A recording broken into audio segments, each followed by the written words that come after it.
On today's 2-month review, we answered the all-important question: Would you rather be 3 feet taller or shorter? Enter music. That's my intro. See, you told me to be more professional. I took you seriously, and I prepared, and I asked questions, and you do it the way we're supposed to. This is the 2-month review. If you play that song Skilo, I will. I'm out of here. That would be great. Nice little cut from the 90s. Remember that song? Oh, they played it every AWP. I mean, that's like where all white rap happens. Like all rap for white people happens. Sorry, AWP, but seriously, those DJs are rough. This is the 2-month review weekly podcast brought to you by Open Letter and 3%, in which we take one book, break it down bit by bit, section by section, analyze it, talk about it, have fun. This season, the 9th season, we are doing Kjersti Skomsvold's MONSTERHUMAN, which is translated from the Norwegian by Becky Crook, published by Delphi Archive. And today we are hitting the halfway point in this, of all things. And joined as always by Brian Wood, author of Joytime Killbox. Hi, Chad. Thank you for having me on. And to bring that home, we are joined by 2-month review all-star Tom Flynn, who's been on most seasons, and he has something that he wants to share. As a corrections officer, Hiram was accustomed to the bizarre, but this was the first literal animal to come through his cafeteria. Oh, screw you. So I'm holding up, zooming on that, Joytime Killbox. Oh. An arc of it, which came into the store and I promptly snatched up. We have a ton of it on order, Brian. And thank you so much. Dude, it's pretty great. I'm really digging into it, enjoying it. And I also just want to, the blurb from Rodrigo on the back is just freaking That's pretty killer. Yeah, I have good days and bad days, and I just look at what Rodrigo was polite enough to say about it. I would paint that on my ceiling above my bed, so every morning I wake up to like Rodrigo Frazan praising my short story writing. That does not. Yeah, exactly. That does not suck, couldn't have asked for more. Yeah, Hey Tom, really kind. I don't have it in front of me. Can you read the quote? Oh yeah, it's in my list of favorite stories written by people like Bolaño and Nabokov, Dennis Johnson, and Barry Hannah, the ones that always, when I read and reread them, make me think, yes, this is exactly how a short story should be, look, sound, work. Welcome to my list, short stories by Brian Wood. That's pretty amazing. That's pretty great, dude. I only had to buy him 3 mantras when he was in town. His favorite drink, right? I mean, that's more than worth it, I think. That is a minor investment. Yeah. No, it was incredibly nice of him, and thank you for ordering the book. By the way, I really appreciate it, Tom. That's really cool. Yeah, no, look, Boa is a cool press, and obviously, I like you. Whatever my submissions when you're not around might say otherwise. But also, it's good. So there's no reason. There's no reason the indies shouldn't support writers like you. So appreciate it, man. Right on, man. Good call. Well, speaking of new authors, how about Kjersti discovering how to become an author in this? Yeah, nice segue. Yeah, nice segue. So today's section, we're going over pages 180 through 225, which ends the section about the nonsense. Is that what it's called? The human school. I forget what it's called now. Nonsense Academy. And then enters into a section called the Herring Factory, where she's at another writer's retreat, I guess. A writing situation. But before we get into it, and I have a few things to say about this one, because this is the one that has the most like auto-fiction-y elements to it because of like all the names that get dropped. But before we get into it, Tom, how much of this have you gotten into? Have you been following along, or you just read a little bit of this section? Because we've talked about how this book it's not driven as plot driven as some of the other ones, where you can just jump in, read 10 pages, come on here and talk about it. You can listen to this podcast without having read any of it and still take something away, because it is a book that's more about the becoming of a writer and the sort of things that she goes through than it is like A, B, C, D plot wise. Yeah, I read the first bit that you guys did, like the first section, and then I kind of bounced around a little bit and then honed in on this area.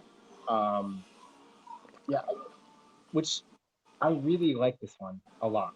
Like, I'm really enjoying this book. Not to say I didn't enjoy the others, but like in terms of being able to dip in and out, I feel like this is the most functional in that respect. Some of the others have been. Like, I mean, you mentioned that when we did the invention part, you could almost like take a section and sort of attack it and whatever. And that was true, but that one had such a, I don't know, stronger narrative arc is probably the wrong way of putting it. But like, there was something more that was building more, and this one almost seems to be like so deep. I mean, it's episodic and like on the sentence level, you know, like there are just turns of phrase within the various sentences that just totally, yeah, allow you to bounce around quite a bit more. But yeah, that's where I'm at. I guess I'm probably missing like pages 100 to 150 or so, something like that. Yeah. But otherwise, yeah, I'm pretty. Otherwise, I've read the rest of it.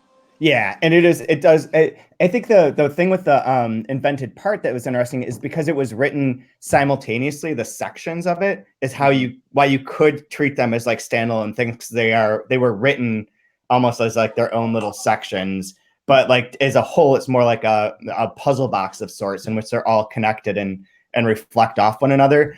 Whereas this, yeah, is like it's linear in every way that you would expect, but there's nothing that's like contingent upon the previous thing as long as you know she was sick and she wants to be a writer. Right. Like there's no other piece of information that you miss out on that's like, oh, I can't possibly figure out what's going on here. Like there's nothing that's not missing. So I found out, and there's a way the characters kind of move in, appear, disappear, reappear. Like, yeah. I mean, it's so, again, it's the wrong word, but fractured in a way that it doesn't really seem like, you know, Super Mario sort of really suddenly there and then he's gone and then he's back again. Like right. Sort of thing. Or Eric bouncing in and out. Yeah. Yeah, it's very true. So yeah, so to give like the bits of plot that there are, I guess, or to recap what we've gone through so far, Kjersti Skomsvold has chronic fatigue syndrome, but when she went to college to study computer science, got very sick, ended up in an old folks home for a period of time, decided while she was there, she wanted to become a writer. Her boyfriend was named Eric. He broke up with her. She's been sort of struggling to get her life back together. She's been feeling better, but has ups and downs because if you have a chronic illness, that's frequently what happens is you think you're completely better and then everything falls apart. She has continued to pursue being a writer, has written a novel, which will become The Faster I Walk, The Smaller I Am. And we've seen various iterations of the opening to it and things that she wants to include in there.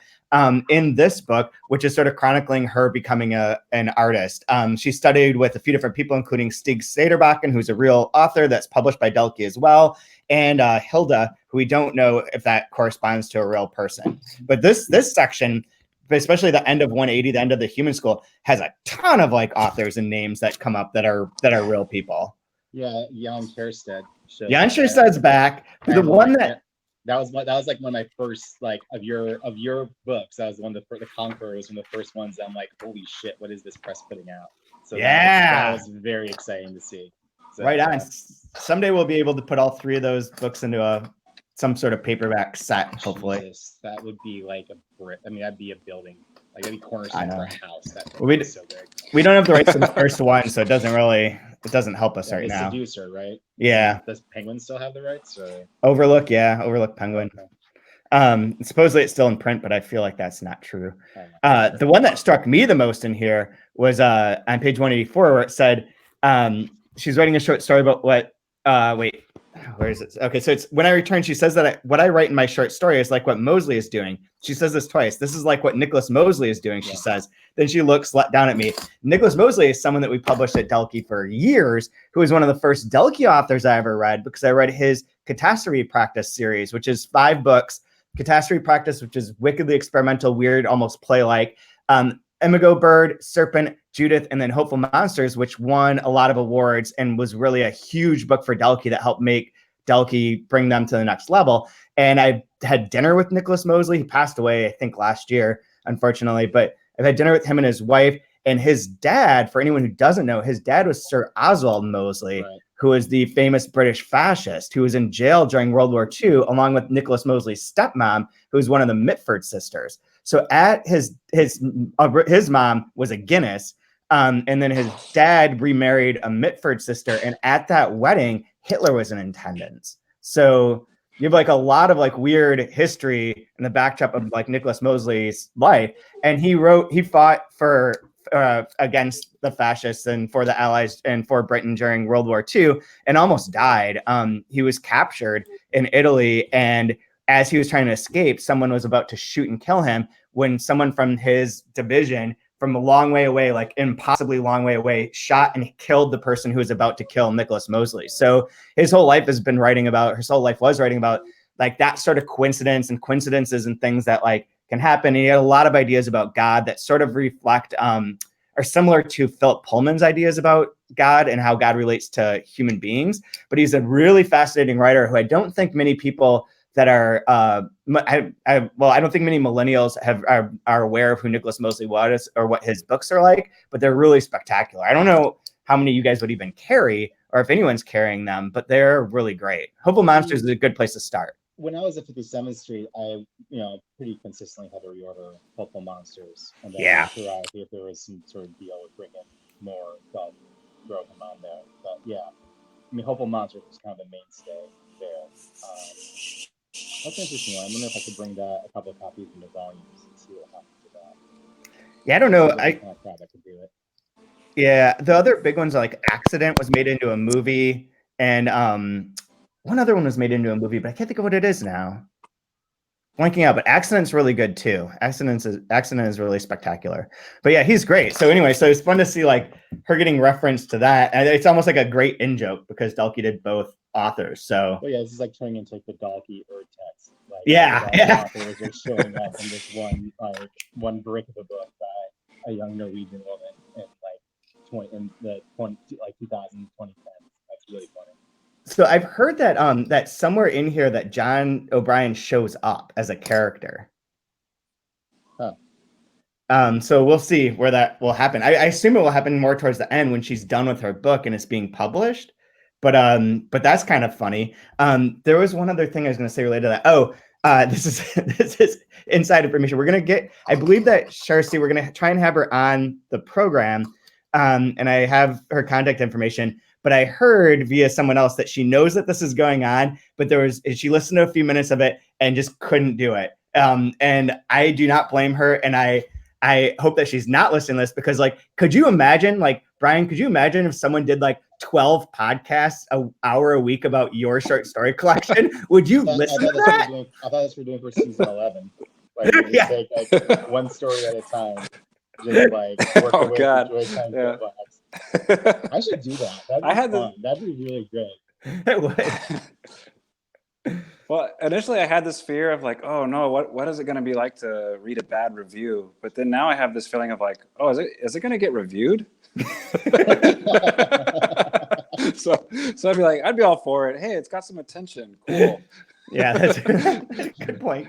No, there's this bizarre hubris with like authorship where it's like, oh, I wonder how I'm going to deal. Like, how should I do my signature? Do I need to do a bigger B? And then it's like, wait, is anybody going to buy it? That's why I love reading like in the parts of this where she's like preparing for her fame, and then it's like nice shoes. Oh, that's the part I'm open to. Yeah. We're like nobody cares. It's not going anywhere. Like that was my favorite part of this section where they're all hanging out and Hilda is talking to Super Mario about like his books and his writing and all of his stuff, and then she like finally looks at Kjersti and is like, "Nice shoes." Fuck you, then is the only thing that she thinks in response. It's like, yes, that was really I feel ya. I'm there for that. Yeah. That's great. So what do you think so far as a general takeaway, Tom? Are you a fan of the book? Oh yeah, I mean, I'm really interested to check out her other book too. And this is definitely, I'm gonna keep up with it and fill in what I've missed so far. But it's really interesting, and just watching her, like, just her personality alter over time is like that fuck you moment you just brought up would have been impossible in the first 40 pages. Like, she just didn't have the bandwidth, any of it, and wouldn't have that knee-jerk reaction. Like, she's kind of, you're in some ways, as much as we're saying there isn't as much, it's much more episodic and broken up and whatnot. It is so cleanly, in some respects, a stream of consciousness that you're actually watching her personality form. And, calcify in some areas and get more flexible in others. And yeah, that's been really fascinating. It's just been interesting to me in a way that a lot of the other sort of somewhat auto-fictive attempts aren't. Like all those, sometimes for me just feel much more like I don't know, boring as hell. Yeah.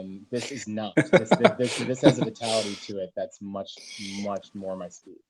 I'll take a controversial stance out on a limb for this. So of like those kind of like books that get grouped under autofiction, contemporary autofiction, because I mean like this has existed for many years and in various forms. And in France, there's a lot of female writers who were writing stuff like this 20 years ago. Right. They were autofictive and like that's fine. But of like the more contemporary groupings and people that they think of, this is like the antithesis to Ben Lerner. Like I hate Ben Lerner's books. Like 1004, I think is a pile of flaming garbage. And I know that the stuff about Marfa is all a lie, that he asked people to tell him stories that he would then incorporate as if they happened to him, to Ben Lerner. And the whole book feels insincere, as partially from knowing that, but partially because it's not very good. But this is like the opposite of that, where you see like the consciousness, like you're saying, come into being and have like different changes. The sort of Ben Lerner autofiction is like, I'm a smart white dude who is crafting this really smart white autofiction-y thing. And it sucks in comparison. It is boring. It's boring and it's offensive. Fuck that book. There. Now you guys, click on this. Listen to our podcast now, everyone. Chad just took down Ben Lerner. I feel like every season you have a Ben Lerner moment. And usually it's like, I'm on it. Like it's really interesting. Yeah, last time didn't we insult like some state for a while? I forget what it was. It was like, oh yeah, which state? What was that? I'm trying to remember. I don't know, probably Iowa. Oh, I mean, we did kind of talk a little bit about Albuquerque. Oh yeah. You mean the place that with its various quantum tunnels that like people and objects disappear into. Yeah. The more that I read Against the Day by Thomas Pynchon, the more convinced I am that we were like on a threshold, and where there are two things that exist at the same point in space time. Very fascinating. What was the other thing I was going to say about that? Oh, this is a thing for you, Tom. So related to making fun of things and insulting various groups of people, I just got from Caitlin Baker in Seattle. She sent me a picture of a bar that I should visit in Seattle.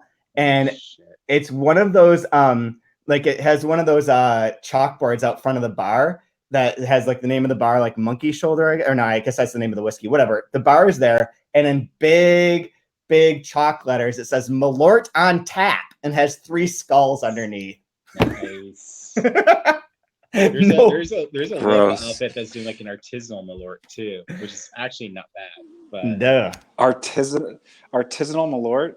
I mean, look, if you can sell it, make it. Is it pretty much like the philosophy behind that, right? Oh my God. Yeah. No, I found my favorite typo in this book too.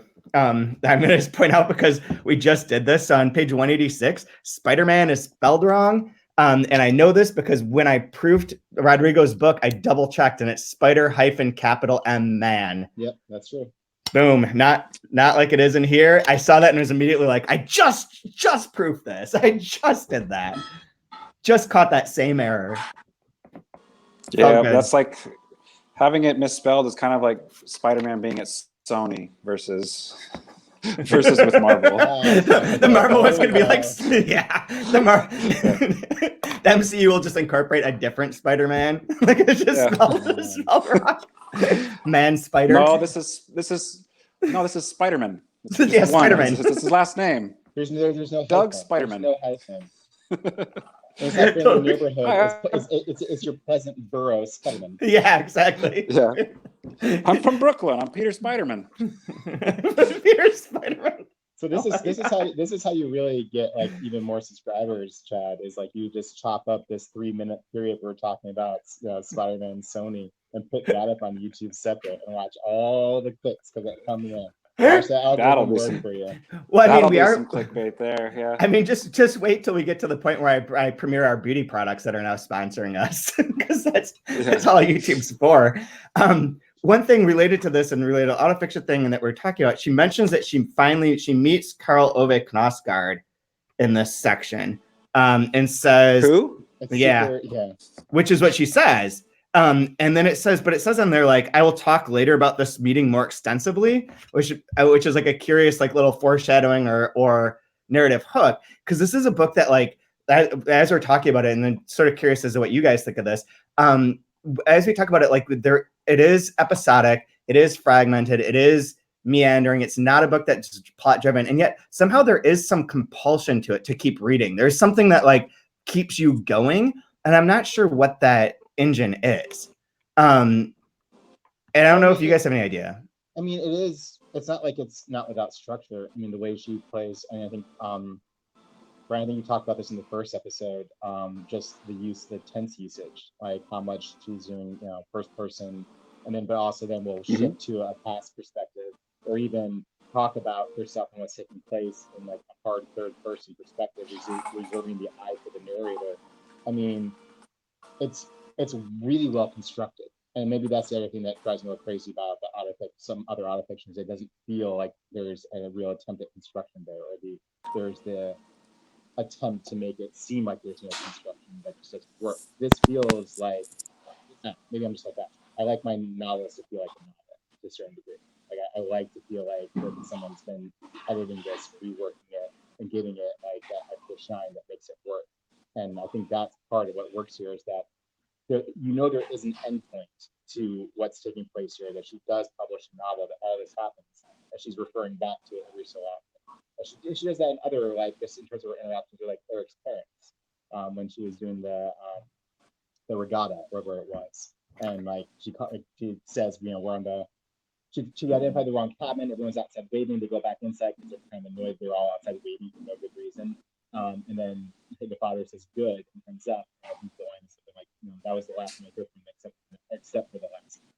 So like she's very smart about how to kind of tease out that there's more happening in this story. So even if it does feel super episodic, there are things that she's aiming for. She has points to get to it, and that I think is part of it. On top of the fact that like I really love how she writes. I really love how she just, and her sense of humor is phenomenal. So, yeah, it really is. Yeah. I kept waiting for that, where she describes the four people together. It's like four nice people, Satanist, Pneumatic, a Laplander, and myself. I wanted that to like develop into some kind of weird joke. Well, I mean, it kind of does. I mean, that's actually my favorite line in the whole thing. I'll find a different one, but for the end. But no, on page 200. Yep.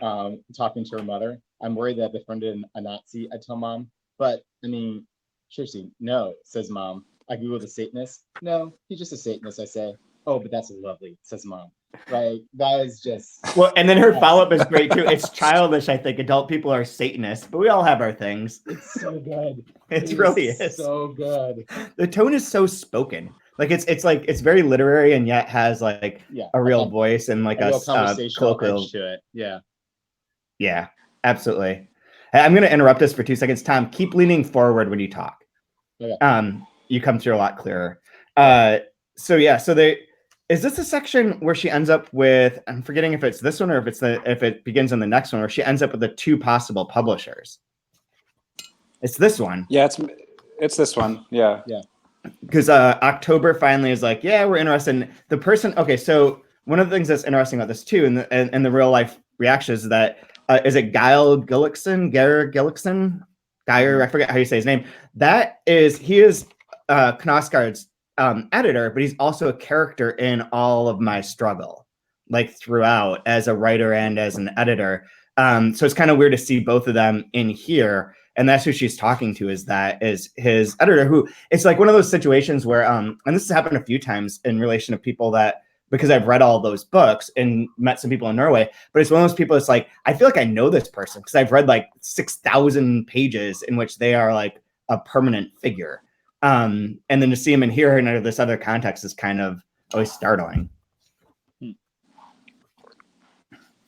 What was the other publisher? Was it how do you say it? Ashhog? Ashhog or Ashhog? I believe, yeah. Ashhog. Who did she end up? Not to be a spoiler alert. Does it say on the copy of the book that you was? Yeah, I believe it's October. Yep. You don't have to spoil. Okay. Well, there's a spoil. You don't have to spoil it, but it's October. Spoiled. I mean, I don't know that. Like, what is? Yeah.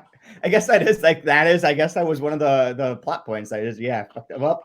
I could just beep that out in the actual podcast. It's like beep just over top of who it is. I love that that's the first time anything gets beeped in this entire Oh, podcast. Is like there a spoiler versus the unbelievable levels of profanity. Well, whatever. There have been other parts that have been beeped out in other podcasts, and there was almost one the other day that when we were doing a thing with Tom, he almost brought up a book, and if he brought up this book, I was just going to bleep out the entire section and just not let anyone ever know what book it was he was talking about. It was going to be my own in-joke. You could figure it all out. It's not that hard. So she has the two publishers sort of vying for her, which is great, flattering, but also like it's interesting to use that spoiler is that he doesn't seem the most interested in her book. October doesn't. Aushag seems much more enthusiastic. So there's something interesting that will go on there, I suppose. Yeah. Yeah. Well, there's that line in 201 from a piece of shit to a talent. Reverse like I'm a talent. I sent a flight mode October. I think that maybe they'll be relieved. I thank them partly for all their help. There's some left in the future. And then that's when it kind of is when Gare wants to get involved and talk to her. That's what I send that message to every publisher from now on. And be like, well, no, thanks for your help. I'm gonna move on. Someone else is interested. And be like, no, wait, I want you back. It's like that was like my whole dating approach to dating very well. Anyways, so I don't know if there's anything else to add to this human section. So the human factor, the human academy, the Namsen Academy is like a 1-year program. So this is like 1 year of her life that took place here, and that goes through almost from like literary festival to literary festival, since they do talk about that multiple times. And she likes going back to the area and feels connected to it. And I think that that's kind of cool too. So I like this section. I like the way that it all works. And I think that it shows like a good growing moment for her to have completed something too. Yeah, absolutely. Plus it has that line, that was Karl Knausgaard, says the Satanist. You have to think that as she's writing this, she's just like, how do I? Yeah, it says the Satanist. What is the perfect way to make that one land? Like, how do I really crush that one? And I did. There's also one other person who's mentioned this. Mircea Codrescu is a Romanian author. Have you read either of his books? A little bit of them. But yeah, really good. I liked it. I just moved on to everything. Yeah. We tried to publish his Orbital trilogy way back when, but he had been with New Directions for, I believe, a book called Nostalgia, and he hated it, and he hated working with New Directions, and they didn't do enough for him, and blah, blah, blah. And then we offered for the Orbital trilogy, and he's like, no, I only want like some other publisher. And then Archipelago did the first book and then didn't work with him again. And I'm not sure why. Yeah, that was strange. I think we actually had him for an event for that one too. When I was Blindness, that's what it's called, Blindness. Yeah, but I believe another book of his is coming out from Deep Vellum. So it'll be gonna be interesting to see. He's like historically, like he's really, really good, but he's one of these people that when you're at like various meetings with other editors or publishing people who are involved in this, if he comes up frequently, you're just like, yeah, I'll stay away. Like it seems like more trouble than I need in my life. I also like how Miranda July appears. It's just sort of like someone she's recommended to read. I haven't heard Miranda July's name in like a decade. Is she still actively writing and producing things or doing things? I mean, she had like a big moment. There was something that she was involved with recently that came across my radar. I can't remember what it was. It's a few months ago. Really? I can't remember. I don't think it was a book though. I think it was some other kind of project. Right. But yeah, I don't know on that one. But that was just and it's actually kind of like there's a way in which like there's just something delightful about this book. Like there's just something about like just the various moments and how she like the punchiness of the writing, and then all of a sudden like just random author names appear out of nowhere. And it's like, oh, that's kind of neat. Miranda July, Kenzaburo Oe is like a relatively long discussion in this section. I like that too. I like that it is like authors and people that are part of our world. I mean, not everyone's going to know who all of them are, obviously, but they're all like contemporary. I don't know. There's something about it that I really appreciate. They don't feel like it's not like the dumbed down, like easiest like references you can make. Like it's not like Game of Thrones or something like that, or Harry Potter, but they're like references you can be like, oh yeah, sure, I know who that is. This makes sense to me, rather than being something very obscure or very necessarily Norwegian. So there's a reference in here too to how the artistic leader of the festival is Stig Sederbakken, and I believe I talked about this before, but I have it up here right now. So in 2008. Sederbakken angrily resigned from his position as content director of the 2009 Norwegian Festival of Literature at Lillehammer. This followed the decision by the board of the festival on October 9 to renege on an invitation to controversial author and Holocaust denier David Irving to speak at the festival. Sederbakken was the initiator of the invitation. A media storm had erupted in Norway over Irving's appearance, and several high-profile writers had denounced the initiative and called for the boycott of the festival. Even Norway's free speech organization, Fritt Ord, had requested that its logo be removed from the festival. Sederbakken characterized his colleagues as damned cowards, quote unquote, arguing that they were walking in lockstep. That was interesting because I didn't know, I mentioned it before that he had been there and he had stepped down. That's the story as to why, but it also gives you like a place for this. So this had to be before 2008. Right. Or before October 2008. So it could have been May 2008, but either way, we get like some sort of sense of time a little bit there, which is interesting. Mm-hmm. Fun. But yeah, Sederbakken is a really great writer. Always did like crazy things. Everyone I've talked to in Norway is always like, people knew him more for like his antics, like things like that, like all the pictures of posing as a stormtrooper throughout Lillehammer. And like at some point, like I guess he went and sabotaged they had a clock that was counting down the time to the start of the Olympics, and he sabotaged the clock and got caught doing it with his friend. It's like people knew him for all that and didn't read his books so much, but they're like, oh yeah, Stig Sederbakken, I mean, big deal. But like nobody really read his book so much as knew his troublemaking skills. That's pretty great. Yeah, kind of is. So anyway, so then the next section is the Herring Factory, which we only read a bit of this week, and which we will finish next week. We'll read up through the end of it through 274. So this is just the very beginning of a long section, but it's where she's been talking to Hilda about which of these writing academies are like, writing academy is the wrong word, I think. I don't remember what she calls them, but like different places that she's been accepted to where she could go study and work on her writing. And Hilda suggests one, and she decides to do a different one. And this is related to that. And this section had one interesting thing to me. There's more about her becoming a writer, but there's a bit in here where it starts flipping back and forth between first and third person.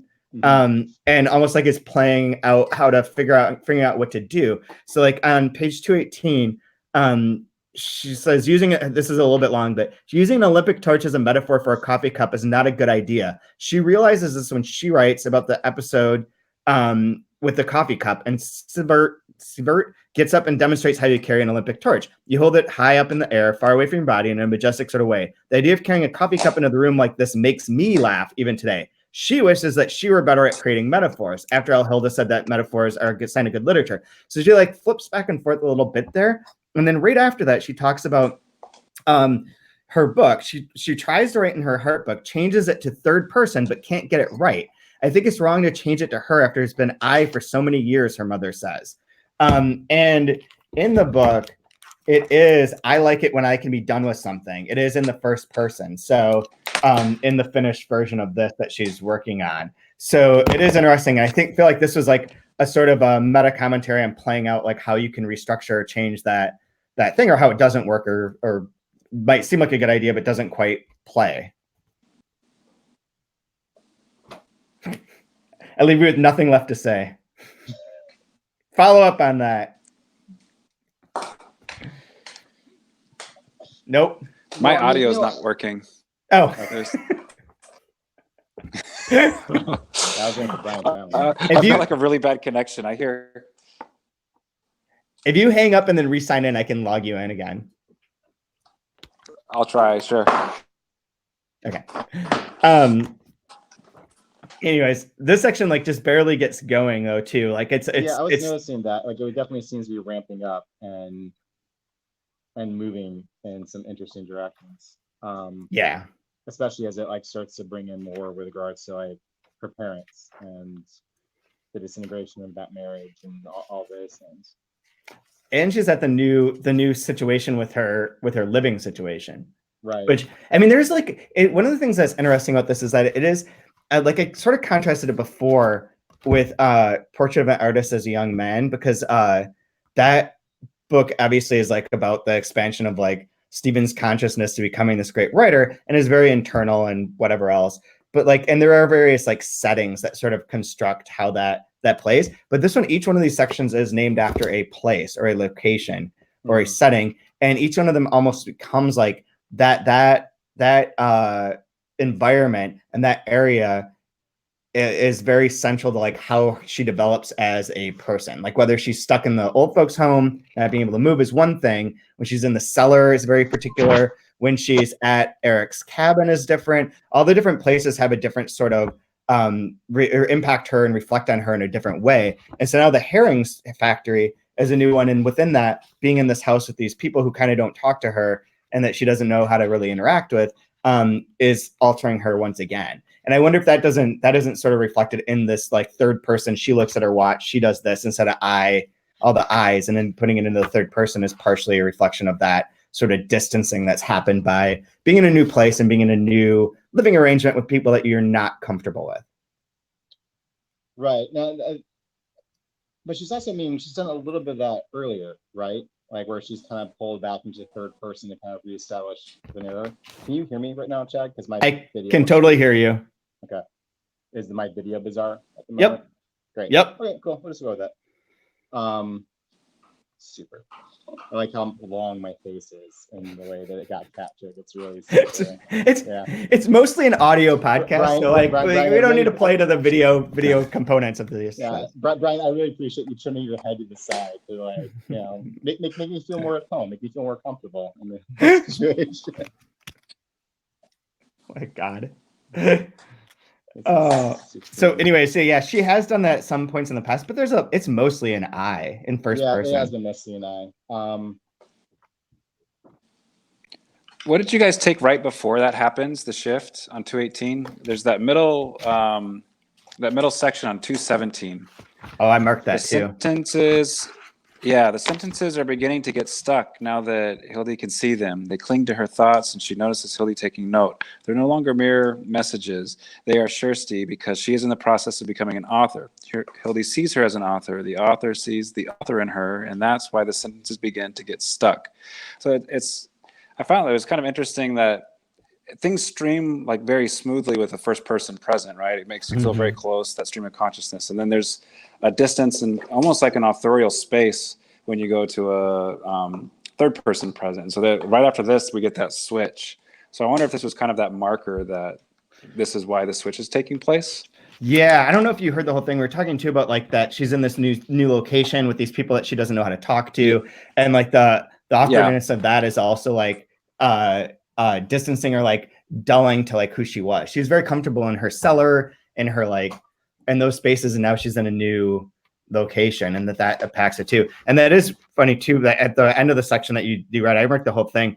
She's very cruel, but she doesn't realize it then. I don't realize it until now, whatever I and now even mean. Now I know that Hilda has to watch for herself. Most of all, Kjersti remembers what she writes to Hilda. So yeah, that self-consciousness is there too. But yeah, the authorial space and the self-consciousness are both at play. And it does feel like it's like testing out whether this third person thing can work. And I don't think that it does as well. I think the I is so much better flowing, has her voice more naturally. The attempt to like switch her book from first person to third person doesn't work. Like it's interesting. I also just like that phrase, whatever I am now even mean, like the self-referential component to that of like writing this, and then also like she has a very strong awareness of both like how in writing it she's creating sort of like, you know, this document that has a certain reality to it, but that it also functions with regards to how the reader interacts with it. I think that's one of the things that she does so well that like makes it so enjoyable, is that she really kind of gets the reading experience, like of how how the author engaging the reader in that space that's created really functions. That's really, yeah, it's really enjoyable. Brian, you look like you're gonna say something. No, I was just agreeing. I have. I'm flabbergasted. Like Tom brought his A game for once, and I'm just taking it in. This is wonderful. I've been waiting. I've been waiting for when this is going to start. So one thing that we skipped over that I teased up top that we forgot about to mention from the last section is her question that she repeats multiple times. Would you rather be 3 feet taller or shorter? In which her first teacher is like, that's stupid. And then Hilda's like, that's a great question. Would you rather be 3 feet taller or 3 feet shorter? So Brian, which one would you rather be? No brainer. If it's 3 feet shorter. It'll cost less to fill you up, take less to get you drunk. You have extra leg room on the airplane. The bathtub's not going to be a problem. Like, can you imagine how awful it would be if you were like 9 feet tall? It'd be miserable. Yeah, well, okay, so that seems fair. This seems like a relative question too. Like, if I were 3 feet shorter, I wouldn't even be able to reach a door handle. You could just trap me in my room forever by shutting the door. I mean, there's that, but I'm going taller. To bring in other pop culture, like, did you guys catch any of that documentary about Andre the Giant or hearing the stories of him on the road? Like, yeah. That's not a great way to live. Like, being that big of a person is. You can get, Chad. You can like walk around with a step ladder to help you out if you're 3 feet shorter. There ain't no bathroom in the world built for you if you're 3 feet taller. Not a one. So I met Dikembe. That's right. Yeah, I met Dikembe Mutombo on a flight from Dubai to New York. Just amazing because like we both got searched, like a secondary search before we got on the plane or whatever you call it, like a security check. And he bent over to untie his shoes, and I could barely see over him, over like his waist. Like he's a giant. And he when he was getting his bags, he was like, I was like, man, I know who this is. And people are coming by me like, hey, you know, it's Dikembe Mutombo. And so I was just like standing next to him, and he talked. He was very friendly, and he's like, I got to remember. He's like, I have to remember to get my bags. He's like, every time I come to New York, I forget my bags. He's like, one time I was in a cab, and the cab was taking me the wrong way, and I told that guy to fuck off, and I got out of the cab, and I left my bags. He's like, do you know how hard it is to get a new suit? It's impossible to go get a new suit. I was like, yeah, I suppose so. If you're, 19 feet tall. You got to go buy a tablecloth, and you got to go find somebody to sew it into pants for you. I know this is like super basic, but I really wish that like as the baggage folks were going through his suitcase, he started to open up like his travel case. He just did the no. Someone came. So of course, people came up to him and did that. I'm sure. Yeah, somebody did. Yep. Yeah, when it was coming, I should have just grabbed it and swatted it away. Well, that was not in my house. That was one of the great moments of my childhood was when he was talking shit about Jordan in the playoffs, and then Jordan dunked on him and landed, and then just did the finger right back at him. And it was just in one fell swoop, Michael Jordan destroyed Dikembe Mutombo. Like he was never the same terrifying force. Think of how miserable that'd be. Like you're at the place. Do you guys have Pepsi products here? And they do the Mutombo wave. No, we do Coke. Like. Fuck you! I just wanted a soda. You're just leave me alone. What's right too is like there are two things about Mutombo that are like pure pop culture. One is the finger wave, and the other is him going to the nightclub in New York and saying, "Who wants to sex the Mutombo?" Which is his line. Oh my god! Except he sounds like Cookie Monster. Oh, Jesus, that's an image I'm never gonna get out of my head. Oh no. So anyways, I don't know what else should we add to this section? This section really, because it is just getting going, is a little bit tricky to like characterize, but I know that next week once we're done with it, we'll have a lot more to say. Otherwise, I still dig this book quite a bit. I think it's super fun. I think she's great. I think people should read it. I think people should go get this. I know it's long. It's a big book, but it's well worth it. It's very easy to dip in and out of. It doesn't feel like one of those books where if you put it aside for a day, you're going to forget what the hell is going on. Yeah. You can come to it when you're ready and when you have time, and just fall right into her voice very quickly. It's very fantastic. You have a favorite line, Brian? I do indeed. Mine's on the bottom of page 210. Nice. Just a moment. It's at the end of the regatta. Just a second. Let me read this, please. At the sailing party, red shirts and headbands and vomit are everywhere. Rich people in boats are just as tacky as poor people in RVs. Yeah, I like that one a lot. That is true. That is like that quite a bit too. Do you have one? Tom? Yeah, I had this Satan, like the exchange with her mom about the Satanist earlier. Oh yeah, that's perfect. This one's off brand for me, but I like it. You can't trust feelings. Feelings are men. You can only trust nice dogs. Oh, Chad. I don't believe you can trust dogs, period. So that part I disagree with. Strong disagree, but whatever. So next week we're doing 226 through 274, brings the end of the Herring Factory. And the section, which is pretty solid. And as a surprise well, not a surprise, but season 10 is Ducks Newburyport, and this arrived yesterday. The book, the gigantic book. So I'm going to show you something, and then I'll show you something else. So for people who are watching, if you're listening to this, go watch the YouTube video so you can see this example. Look at the size difference in spine width between Ducks Newburyport and Monster Human. It's almost like twice as thick. On the upside, it is much narrower. Oops, that way. Wait, how can I do this? It's narrower by like a ½ inch and shorter by a ½ inch. And the print is pretty sizable and not too complicated. So I don't think that this is actually as long. I mean, it's super long, but I don't think it's as long as it initially seems by looking at the thickness of it. It also has in the back at least 20 pages of glossaries of a roundup of abbreviations sanitized for your comfort that just has shitloads of acronyms and abbreviations. So like CSE, child sexual exploitation, PPO, preferred provider organization, like everything that you can. Most of them you know, but LOAEL, lowest observable adverse effect level, like just a billion things. So I'm curious to see how this gets what happens. This is going to be a crazy season. Buy this book now, order it now. I also am not sure that there's a period in this book, by the way. So like figuring out where to stop. How are you going to chop it? I think it's just going to be sheer page. Every once in a while there's a break. Like 231 has a break. But like that's going to be rare. Like I think it's just going to be whatever. I don't know. I got to look through it carefully and try and figure this out over the next few days. But I think this is going to be fucking hilarious and fun. Like everywhere I flip, there's like a line that seems like right up the 2-month review alley. Because it's a woman ranting, complaining about everything, and especially the Trump administration and the world that we live in. So like here's the description for anyone who hasn't heard this yet. Baking a multitude of tarte tatin for local restaurants, an Ohio housewife contemplates her 4 kids, husband, cats, and chickens.